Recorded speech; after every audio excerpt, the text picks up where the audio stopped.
और result announce कर देते हैं। हल्का है पीपी 32 गुजरात का, जहां मुकम्मल गैर हतमी गैर सरकारी नताइज मौसूल हो चुके हैं तमाम पोलिंग स्टेशन के, जिनके मुताबिक गुजरात से काफ लीग के मूसा इलाही 63,536 वोट लेकर कामयाब करार पाए हैं, जबकि सुन्नी इत्तेहाद कौंसिल के परवेज इलाही 18,327 वोट लेकर दूसरे नंबर पर हैं। पीपी 32 गुजरात का मुकम्मल गैर हतमी गैर सरकारी नतीजा। मजीद तफसीलात जानते हैं बोल के नुमाइंदे नवाजिश अली से। नवाजिश बताएगा क्या इदाद शुमार सामने आए?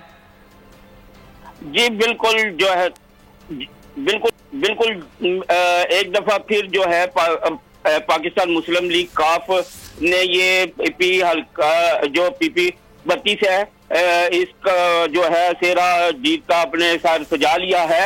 एक दफा फिर साबिक वजीर आला चौधरी परवेज इलाही को यहाँ से शिकस्त का सामना करना पड़ा है।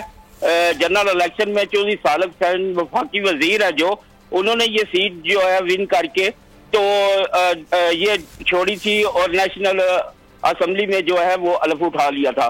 तो अभी मूसा इलाही ने जो है वो 63,536 वोट लेकर जो है वो ये सीट विन कर ली है, जबकि उनके मध्य मुकाबल सुन्नी इत्तेहाद कौंसिल के चौधरी परवेज इलाही ने 18,327 वोट सिर्फ ले सके हैं। जो जनरल इलेक्शन में चौधरी सालिक ने शिकस्त दी थी चौधरी परवेज इलाही को, वो 17,000 की लीड थी, जबकि चौधरी मूसा इलाही ने ये लीड जो है वो 45,000 कर दी है। सही, नवाजिश अली बहुत शुक्रिया। सब्सक्राइब करें और बेल दबाएं ताकि कोई खबर रह न जाए।